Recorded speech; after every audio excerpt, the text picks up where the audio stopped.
നമസ്കാരം. ഈ വാർത്താ ദിനത്തിലെ സമഗ്ര വാർത്തകളുമായി വാർത്താ സന്ധ്യ ആരംഭിക്കുന്നു. എല്ലാ പ്രേക്ഷകർക്കും വാർത്താ സന്ധ്യയിലേക്ക് സ്വാഗതം. ആദ്യ വാർത്തയിലേക്കാണ്. CPIM-നെ വെട്ടിലാക്കി മന്ത്രി സജി ചെറിയാനെതിരെ ആഞ്ഞടിച്ച് മുതിർന്ന നേതാവ് ജി സുധാകരൻ. തന്നെ പാർട്ടിയിൽ നിന്ന് പുറത്താക്കാൻ ശ്രമിച്ചവർക്കൊപ്പം സജി ചെറിയാൻ ചേർന്നുവെന്നും സൂക്ഷിച്ച് സംസാരിച്ചാൽ കൊള്ളാമെന്നുമാണ് പ്രതികരണം. മൂന്നാം പിണറായി സർക്കാർ വരണമെങ്കിൽ ഭൂരിപക്ഷം വേണ്ടേയെന്നും അമ്പലപ്പുഴയിൽ AK ബാലൻ വന്ന് പ്രചാരണം നടത്തുമോ എന്നും ജി സുധാകരൻ തുറന്നടിച്ചു. അദ്ദേഹം പാർട്ടിയോടൊപ്പം ചേർന്ന് പോകണം. പാർട്ടിക്ക് വ്യത്യസ്തനല്ല ജി സുധാകരൻ. അദ്ദേഹം സംസാരിക്കുമ്പോൾ പാർട്ടിയുടേതായ അന്തസ്സിന് നിരക്കാത്ത, അച്ചടക്കത്തിന് നിരക്കാത്ത വരമ്പുകൾക്കപ്പുറം പോകാൻ പാടില്ല. CPM നേതൃത്വത്തോട് അകന്നു നിൽക്കുന്ന മുതിർന്ന നേതാവ് ജി സുധാകരനെ ഇപ്പോൾ പ്രകോപിപ്പിച്ചത് ഈ പ്രതികരണങ്ങളാണ്. തന്നെ പുറത്താക്കിയെന്ന് പറഞ്ഞ് ചിലർ നടത്തിയ ആഘോഷത്തിൽ സജി ചെറിയാനും പങ്കുചേർന്നെന്ന് ഗുരുതര ആരോപണം. സജി ചെറിയാനൊന്നും അറിയില്ലല്ലേ? സജി ചെറിയാൻ അതിൽ പങ്കാളിയല്ലേ? പങ്കാളിയാണ്. ഞാൻ ഇതുവരെ പറഞ്ഞിട്ടില്ല, കൂടുതൽ ഞാൻ പറയുന്നില്ല. സൂക്ഷിച്ച് സംസാരിച്ചാൽ കൊള്ളാം സജി ചെറിയാൻ. പാർട്ടിയിലുള്ള തന്നോട് പാർട്ടിയോട് ചേർന്ന് പോകാൻ പറഞ്ഞതിന് സജി ചെറിയാനെതിരെ നടപടിയെടുക്കണമെന്നും ജി സുധാകരൻ ആവശ്യപ്പെട്ടു. മൂന്നാം പിണറായി സർക്കാർ വരണമെങ്കിൽ ഭൂരിപക്ഷം വേണ്ടേയെന്നും ചോദ്യം. അമ്പലപ്പുഴയിൽ എങ്ങനെ ജയിക്കാനാണെന്നും AK ബാലൻ വന്ന് പ്രചാരണം നടത്തുമോ എന്നും പരിഹാസം. മൂന്നാമതും പിണറായി വിജയൻ സാഹു മുഖ്യമന്ത്രിയാവണം എന്ന ചർച്ചയാണല്ലോ നടക്കുന്നത്. അതിൽ ഭൂരിപക്ഷം കിട്ടണമെങ്കിൽ അമ്പലപ്പുഴ കൂടെ കിട്ടണ്ടേ, ആലപ്പുഴ കിട്ടണ്ടേ? ഈ ജില്ലയിലെ 9-ൽ 8 സീറ്റുള്ളത് അത് കിട്ടണ്ടേ? അത് കിട്ടുന്നതിന് നേതൃത്വം കൊടുക്കാൻ സജി ചെറിയാനെ കൊണ്ട് ഞാൻ സംസാരിച്ചാൽ പറ്റുമോ എന്നാണ് ഞാൻ ചോദിച്ചത്. ബാലന് വന്ന് ഇവിടെ ക്യാമ്പയിൻ നടത്തി സീറ്റൊക്കെ ഒന്ന് പിടിക്കാവോ? ജി സുധാകരനെ പ്രകോപിപ്പിക്കേണ്ടതില്ലെന്ന നിലപാട് പാർട്ടിയിലെ മറ്റു ചില മുതിർന്ന നേതാക്കൾക്കുമുണ്ട്. എന്നാൽ സെക്രട്ടേറിയറ്റ് അംഗത്തിനെതിരെയുള്ള പ്രതികരണത്തിൽ അതൃപ്തിയുള്ള നേതാക്കളുമുണ്ട്. 24 ആലപ്പുഴ. വിവാദ പ്രസ്താവനകൾ ജി സുധാകരനെ പൂർണ്ണമായി തള്ളി ആലപ്പുഴ CPIM നേതൃത്വം. കോൺഗ്രസ് വേദിയിൽ പോയി സർക്കാരിനെ പ്രതിസന്ധിയിലാക്കും വിധമുള്ള സുധാകരന്റെ പ്രസംഗമാണ് എല്ലാത്തിനും തുടക്കമെന്നാണ് ജില്ലാ സെക്രട്ടറി R നാസറിന്റെ മറുപടി. പാർട്ടി തള്ളി പറയുമ്പോൾ ജി സുധാകരനെ ചേർത്ത് നിർത്തുകയാണ് കോൺഗ്രസ് നേതാക്കൾ. KPCC സാംസ്കാരിക സാഹിതിയുടെ വേദിയിൽ കഴിഞ്ഞയാഴ്ചയായിരുന്നു CPM പ്രവർത്തകരെ ചൊടിപ്പിച്ച ജി സുധാകരന്റെ പ്രസ്താവന. എല്ലാ മേഖലയിലും ഒന്നാമതായ സർക്കാർ ശബരിമല സ്വർണ്ണമോഷണത്തിലും ഒന്നാമതെന്ന തുറന്നടിച്ചു ജി സുധാകരൻ. ഇതാണ് എല്ലാ പ്രശ്നങ്ങൾക്കും കാരണമെന്ന പാർട്ടി ജില്ലാ സെക്രട്ടറി R നാസർ. ഇതിങ്ങനെ സുധാകരൻ സാഹിബിൻ്റെ ഈ പ്രതികരണം വന്നില്ലെങ്കിൽ ഇതൊന്നും വരികയില്ല. വന്നതുകൊണ്ടാണ് അവരും പറയുന്നതാണ്. സുധാകരൻ സാഹിബ് ഇങ്ങനെ പ്രതികരിച്ചപ്പം ഞങ്ങളിങ്ങനെ പ്രതികരിച്ചാണ്. സുധാകരൻ സാഹിബ് ഞങ്ങൾക്ക് ആകാൻ പാടില്ലേ? ഇതാണ് അവരുടെ ചോദ്യം. ആലപ്പുഴയിൽ H സലാം ജി സുധാകരൻ പോര് തുടങ്ങിയിട്ട് വർഷങ്ങളായി. സൈബർ ആക്രമണങ്ങൾക്ക് നേതൃത്വം നൽകുന്നത് അമ്പലപ്പുഴയിലെ ജനപ്രതിനിധി എന്നായിരുന്നു ജി സുധാകരന്റെ ആരോപണം. എതിരാളികളുടെ കൈയടിക്ക് വേണ്ടിയാണ് പ്രസ്താവനകളെന്ന H സലാമിന്റെ മറുപടി. പാർട്ടി എന്ന നിലയ്ക്കൊരു പൊതുവായ രീതിയുണ്ട്. ആ രീതി പാർട്ടിക്കുള്ളിൽ പറയേണ്ട കാര്യം പറയുക എന്നുള്ളതാണ്. അതിന് പകരം മാധ്യമങ്ങളോടും മറ്റുമെല്ലാം പാർട്ടിക്ക് അകത്തെ കാര്യങ്ങൾ അല്ലെങ്കിൽ പാർട്ടിക്ക് പ്രയാസം ഉണ്ടാക്കുന്ന കാര്യം, എതിരാളിയുടെ ഭാഗത്തു നിന്ന് കൈയടി കിട്ടുന്ന കാര്യങ്ങൾ പറയുന്ന രീതി ശരിയല്ല. അത് പാർട്ടിക്ക് എങ്ങനെ അംഗീകരിക്കാൻ പറ്റും? ആര് പറഞ്ഞാലും. പാർട്ടിയും ജി സുധാകരനും കൊണ്ടും കൊടുത്തും മുന്നേറുമ്പോൾ മറുവശത്ത് പ്രതിപക്ഷത്തിന്റെ പ്രകീർത്തനം. ആൾ മറ്റേ സൈക്കോ ഫാൻസിന്റെ കൂടെയില്ല, വിദൂഷകരുടെ കൂട്ടത്തിലല്ല ജി സുധാകരൻ. രാജകൊട്ടാരത്തിലെ വിദൂഷകന്മാർക്ക് മാത്രമാണ് ഇപ്പൊ കാര്യമുള്ളത്. പാർട്ടിയിൽ ഒരു വിഭാഗത്തിനെതിരെ ഒളിഞ്ഞും തെളിഞ്ഞും പല പ്രസ്താവനയും ജി സുധാകരൻ മുമ്പും നടത്തിയിട്ടുണ്ടെങ്കിലും ഇന്നത്തെ അതിരുകടന്ന വാക്കുകളിൽ ജില്ലാ നേതൃത്വവും വെട്ടിലായി. 24 ആലപ്പുഴ. സംസ്ഥാനത്ത് 24 മണിക്കൂറിനുള്ളിൽ തുലാവർഷം സജീവമാകുമെന്ന് കേന്ദ്ര കാലാവസ്ഥാ വകുപ്പ്. 9 ജില്ലകളിലാണ് ഇന്ന് ശക്തമായ മഴയ്ക്കുള്ള യെല്ലോ അലർട്ട്. അതേസമയം ഇടിമിന്നലേറ്റ് കോഴിക്കോട് മെഡിക്കൽ കോളേജിൽ ചികിത്സയിലായിരുന്ന വയോധികൻ മരിച്ചു.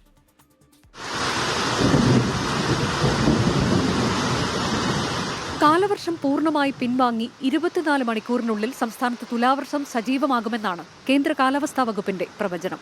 കഴിഞ്ഞ ദിവസങ്ങളിൽ തെക്കൻ മധ്യ കേരളത്തിൽ പെയ്ത ശക്തമായ മഴ തുലാവർഷ പെയ്ത്തിന് മുന്നോടിയായി കണക്കാക്കാം. ബംഗാൾ ഉൾക്കടലിലെ ചക്രവാത ചുഴിയും അറബിക്കടലിലെ ന്യൂനമർദ്ദ സാധ്യതയും മഴയുടെ ശക്തി വർദ്ധിപ്പിക്കും. ഇനി മുതൽ ഇടിമിന്നലോട് കൂടിയ ശക്തമായ മഴയും കാറ്റുമാണ് സംസ്ഥാനത്ത് പ്രതീക്ഷിക്കേണ്ടതെന്നും കേന്ദ്ര കാലാവസ്ഥാ വകുപ്പ് മുന്നറിയിപ്പ് നൽകുന്നു. ജാഗ്രതാ നിർദ്ദേശങ്ങളുടെ ഭാഗമായി ഇന്ന് 9 ജില്ലകൾക്കാണ് യെല്ലോ മുന്നറിയിപ്പുള്ളത്. തിരുവനന്തപുരം, കൊല്ലം, പത്തനംതിട്ട, ആലപ്പുഴ, കോട്ടയം, എറണാകുളം, ഇടുക്കി, മലപ്പുറം, വയനാട് ജില്ലകളിലാണ് യെല്ലോ അലർട്ട്. ഈ മാസം 18 വരെ തെക്കൻ കേരളത്തിൽ ശക്തമായ മഴ പ്രതീക്ഷിക്കണം. നാളെ കോട്ടയം, ഇടുക്കി ജില്ലകളിൽ അതിശക്തമായ മഴയ്ക്കുള്ള ഓറഞ്ച് അലർട്ടും 7 ജില്ലകളിൽ യെല്ലോ അലർട്ടുമാണ്. കേരള, ലക്ഷദ്വീപ് തീരങ്ങളിൽ മീൻപിടുത്തത്തിന് വിലക്ക് ഏർപ്പെടുത്തിയിട്ടുണ്ട്. അതേസമയം ഇടിമിന്നലേറ്റ് കോഴിക്കോട് മെഡിക്കൽ കോളേജിൽ ചികിത്സയിലിരിക്കെ മലപ്പുറം സ്വദേശിയായ സിറാജുദ്ദീൻ മരിച്ചു. കെട്ടിട നിർമ്മാണ ജോലിക്കിടെ ഇടിമിന്നലേൽക്കുകയായിരുന്നു. 24 തിരുവനന്തപുരം.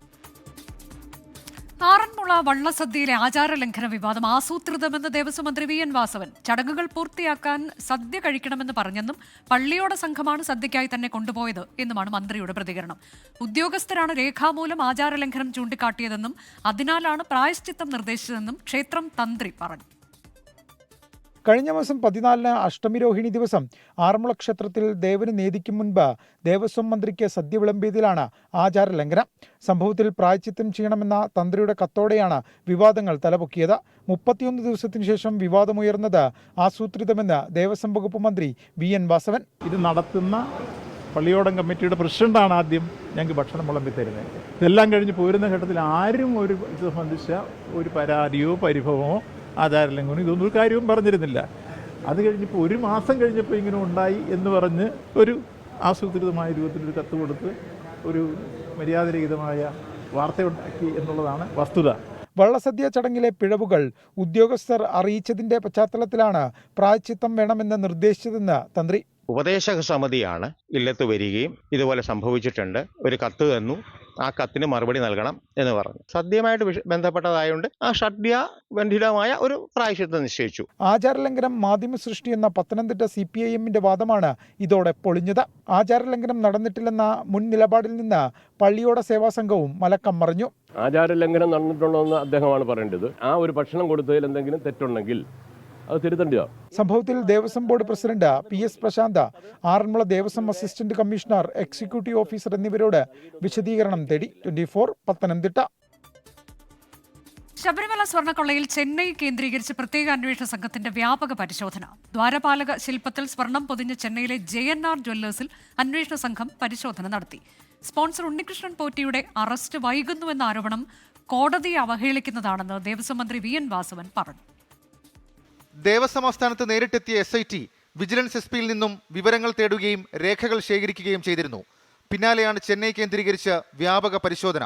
1998-ൽ ശബരിമല ദ്വാരപാലക ശില്പത്തിൽ സ്വർണം പൊതിഞ്ഞ ചെന്നൈയിലെ JNR ജ്വല്ലറിയിൽ പരിശോധന നടത്തിയ SIT സംഘം തനിക്കറിയാവുന്ന കാര്യങ്ങൾ SIT-യോട് പറഞ്ഞെന്നും അന്ന് സ്വർണം പൂശിയ തൊഴിലാളികൾ ഇപ്പോൾ ജീവിച്ചിരിപ്പില്ലെന്നും ജ്വല്ലറി ഉടമയുടെ മകൻ Jagannathan.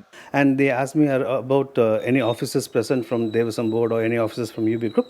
Few names who all I know from UB group. I told who was there with me when the entire process. I told them and they told me that they are no more. Unnikrishnan പോറ്റിയുടെ arrest വൈകുന്നുവെന്ന ആരോപണത്തിൽ ദേവസ്വം മന്ത്രിയുടെ പ്രതികരണം ഇങ്ങനെ. ആ കാര്യത്തിൽ പ്രതിപക്ഷം ഈ രൂപത്തിൽ ആക്ഷേപം ഉന്നയിക്കുന്ന കോടതിയെ അപമാനിക്കലാണ്. അത് ഒരിക്കലും ചെയ്തുകൂടാന്ന് എൻ്റെ അഭിപ്രായം. ഉണ്ണികൃഷ്ണൻ പോറ്റിയുമായി ഒരു തരത്തിലുള്ള ബന്ധവുമില്ലെന്ന് ദേവസ്വം പ്രസിഡന്റ് PS പ്രശാന്ത്. ഞാൻ അയാളെ കണ്ടിട്ടേ ഇല്ല, അയാളെ അറിയില്ല എന്നൊന്നും ഞാൻ പറയുന്നില്ല. പക്ഷേ ഈ വിഷയങ്ങളുമായി ബന്ധപ്പെട്ട് നിങ്ങൾക്ക് കിട്ടില്ല.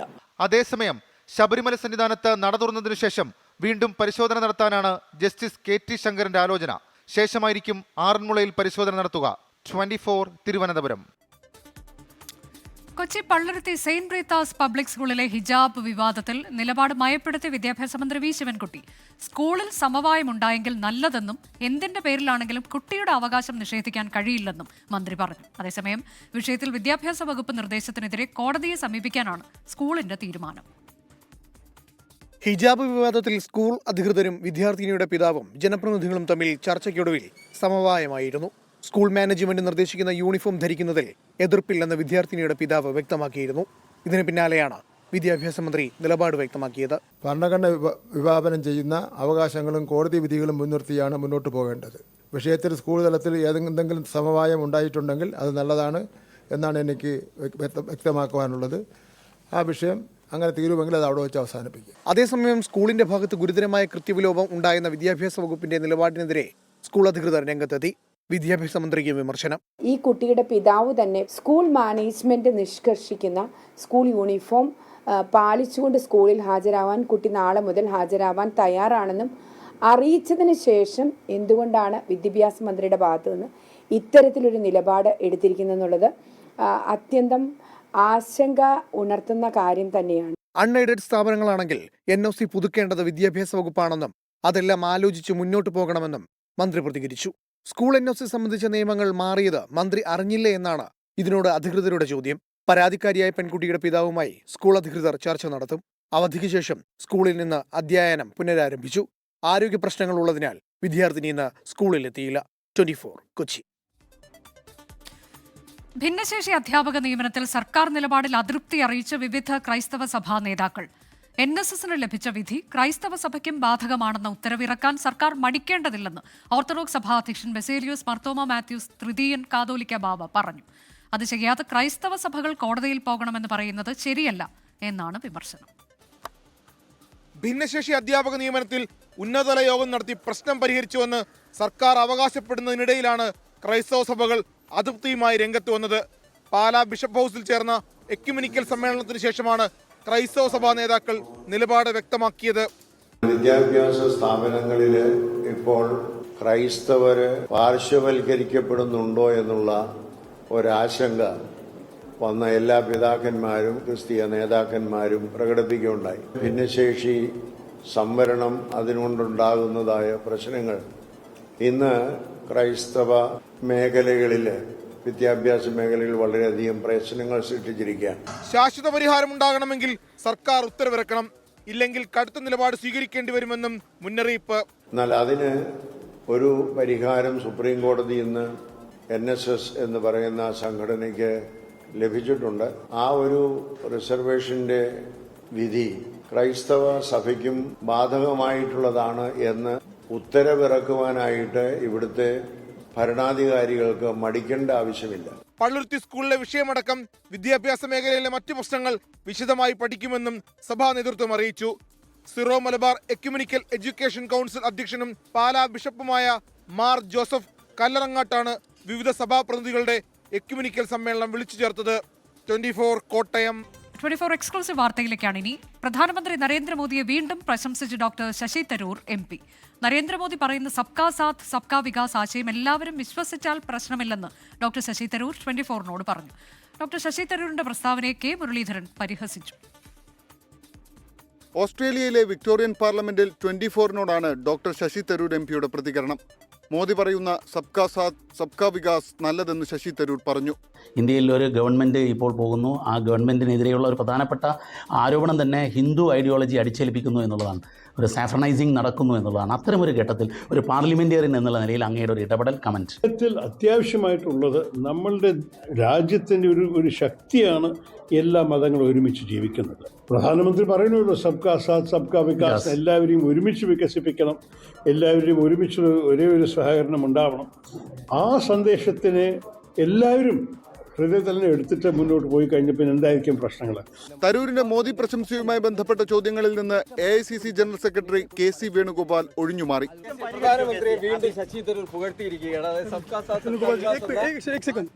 പ്രസ്താവന താൻ കണ്ടിട്ടില്ലെന്ന് പ്രതിപക്ഷ നേതാവ് VD സതീശൻ. എനിക്കറിയില്ല, ഞാൻ കണ്ടില്ല. അതേസമയം K മുരളീധരന്റെ പ്രതികരണം ഇങ്ങനെ: അദ്ദേഹം ഇടയ്ക്ക് വന്ന് പ്രധാനമന്ത്രിനെ വെക്കും, പിന്നെ ഞങ്ങളോടൊപ്പം വരും, കുഴപ്പമില്ല.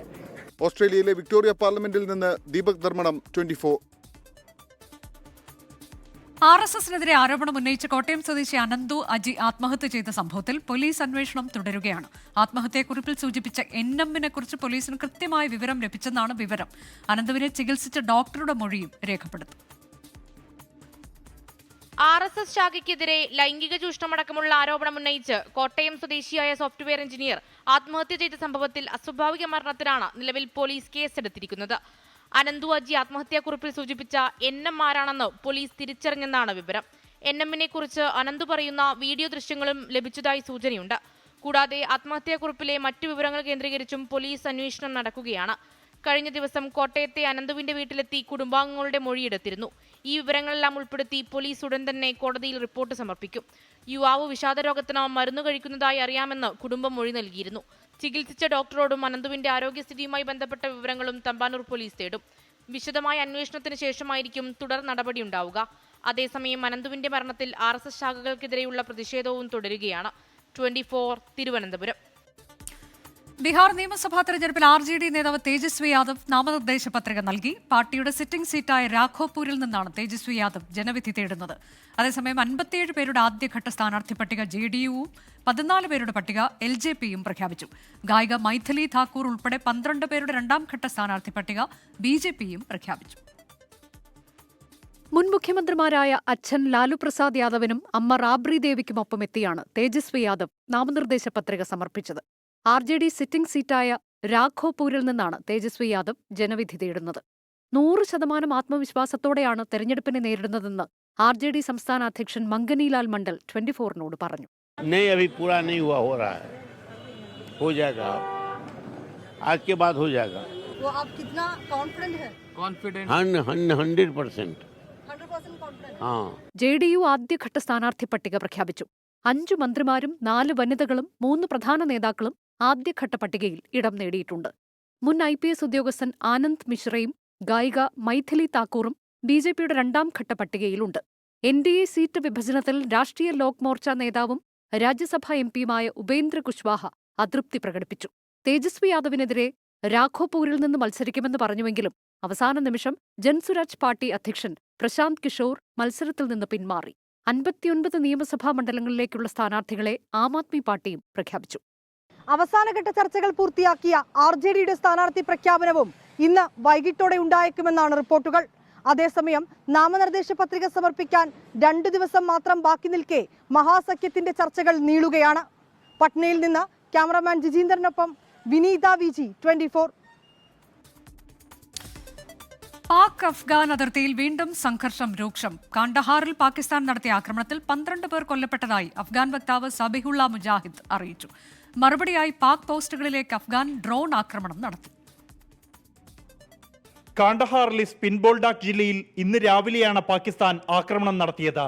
ആക്രമണത്തിൽ 12 സാധാരണക്കാർ കൊല്ലപ്പെട്ടതായി ഇസ്ലാമിക് എമിറേറ്റ്സ് ഓഫ് അഫ്ഗാൻ വക്താവ് സബിഹുള്ള മുജാഹിദ് അറിയിച്ചു. 100-ലേറെ പേർക്ക് പരിക്കേറ്റു. ഇതിൽ 80ഓളം പേർ സ്ത്രീകളും കുട്ടികളുമാണ്. മറുപടിയായി പാക് സൈനിക പോസ്റ്റുകളിലേക്ക് അഫ്ഗാൻ ഡ്രോൺ ആക്രമണം നടത്തി. മേഖലയിൽ സംഘർഷം രൂക്ഷമായി തുടരുകയാണ്. താലിബാൻ വിദേശകാര്യമന്ത്രി ആമിർ ഖാൻ മുത്തഖി ഇന്ത്യയിലെത്തിയതിന് പിന്നാലെ കഴിഞ്ഞ വ്യാഴാഴ്ച പാകിസ്ഥാൻ കാബൂളിൽ വ്യോമാക്രമണം നടത്തിയിരുന്നു. ഇതിന് നടത്തിയ തിരിച്ചടിയിൽ 58 പാക് സൈനികരെ വധിച്ചതായി താലിബാൻ അവകാശപ്പെട്ടു. ഖത്തറിന്റെയും സൗദി അറേബ്യയുടെയും ഇടപെടലിനെ തുടർന്നാണ് ഇരു രാജ്യങ്ങളും സംഘർഷം അവസാനിപ്പിച്ച് അതിർത്തി അടച്ചത്. 24 ഡൽഹി. ഇപ്പോഴത്തെ കാലാവസ്ഥയിലേക്ക്.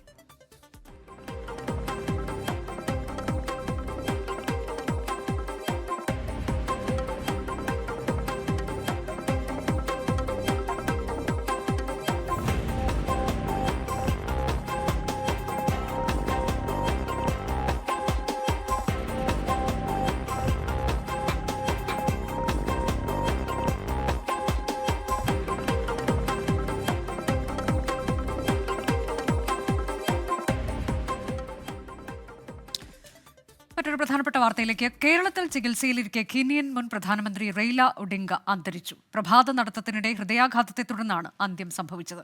കൂത്താട്ടുകുളം ശ്രീധരീയം ആശുപത്രിയിൽ വെള്ളിയാഴ്ചയാണ് ചികിത്സയ്ക്കായി റെയ്ല ഒഡിംഗ എത്തിയത്. മരണത്തിൽ പ്രധാനമന്ത്രി നരേന്ദ്രമോദി അനുശോചനം അറിയിച്ചു. 2008 മുതൽ 2013 വരെ കെനിയൻ പ്രധാനമന്ത്രിയായിരുന്നു റെയ്ല ഒഡിംഗ. നിലവിൽ പ്രതിപക്ഷത്തെ പ്രധാന മുഖം. കൂത്താട്ടുകുളം ശ്രീധരീയം ആശുപത്രിയിൽ ചികിത്സയ്ക്കായി മക്കൾക്കും 2 ബന്ധുക്കൾക്കുമൊപ്പം എത്തിയതായിരുന്നു റെയ്ല ഒഡിംഗ. രാവിലെ പ്രഭാത നടത്തത്തിനിടെ ദേഹാസ്വാസ്ഥ്യമുണ്ടായി കുഴഞ്ഞു വീഴുകയായിരുന്നു. ദേവമാത ആശുപത്രിയിൽ എത്തിച്ച ശേഷമാണ് മരണം സ്ഥിരീകരിച്ചത്. രാജ്യത്തെ പ്രധാന നേതാവിന്റെ മരണത്തിൽ കെനിയയിൽ മിക്കയിടത്തും അനുശോചന പ്രകടനങ്ങൾ നടക്കുകയാണ്. വളരെ ദുഃഖകരമായ ഒരു വാർത്തയാണ് ഇന്ന് രാവിലെ ഞങ്ങൾ അറിയുന്നത്. അദ്ദേഹത്തിനെ സംബോധന ചെയ്യുന്നത് ബാബ എന്നാണ്. സ്വഹീലിയിൽ ബാബ എന്ന് പറഞ്ഞാൽ അപ്പ എന്നാണ്. അപ്പോൾ വോയിസ് ഓഫ് ദ വോയിസ്ലെസ് എന്ന് അറിയപ്പെടുന്ന അപ്പനാണ് അവർക്ക് നഷ്ടപ്പെട്ടിരിക്കുന്നത്.